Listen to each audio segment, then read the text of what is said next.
Okay, ito ang Sunjoy. Sa likod ng building na yan, doon ako mismo nakapwesto. Yan yung mga katabi niya, Tambunting, etc. Ayan. Pag sa gilid ka dadaan, makikita mo itong mga drawing na to. At yan naman yung pula na yan, yan ang Arcade 1 building na kilala dito sa Santiago. Yan. Sa likod mismo ng building na to. Yan. Dadaan lang dito sa may painting na to. Yan. Ito yung unang shop ng mga tindahan ng nyog, plastic.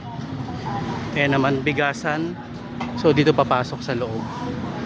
Ito yung Arcade 1 red building.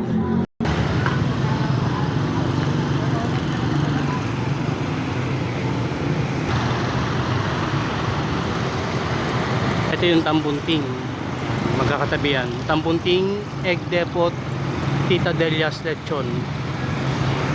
Ayan. Pure Gold, kilalang kilala dito sa Santiago. Pure Gold, Victory Norte, highway lang.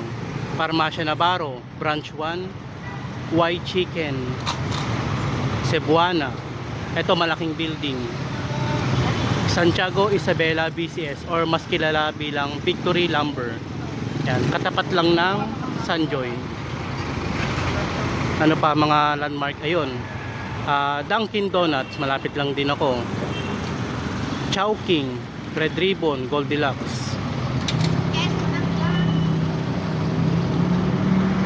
Yan mga nakapaligid sa akin.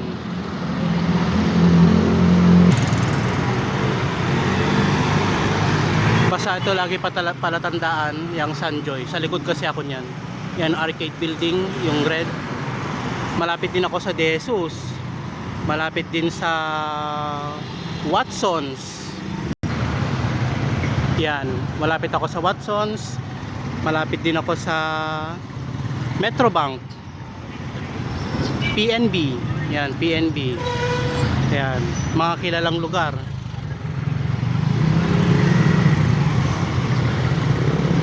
Sugsugo AUB.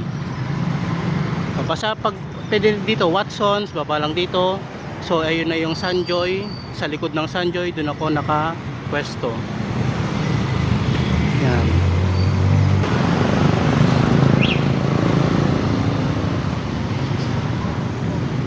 Dito dadaan sa gilid.